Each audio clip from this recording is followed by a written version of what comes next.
Boyagi sho'x echkimiz mana o'zidan ozgina iz qoldirib ketdi. Assalomu alaykum, sizlar bilan Said Qassob. Biz mol qo'y so'yishdan tashqari echkani so'yib turamiz. Mana klient tizimimiz hech bo'lishiga qaramay chaqiribdilar. Biz o'tib yetib keldi. Sizlar bilan bugun mana echki so'yishda jarayonni echki bilan qo'yga qanaqa farqlab bozor tushganda adashmasdan olishni o'rgatib o'tib ketamiz.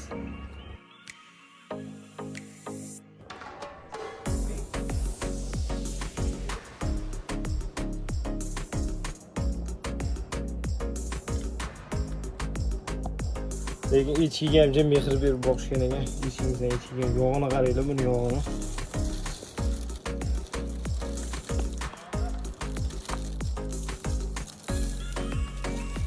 Echkimiz jigarni ham ko'rasizlarmi? Bitta kichkina mol jigarli chiqdi o'zi ham 3 kilo ekan basti.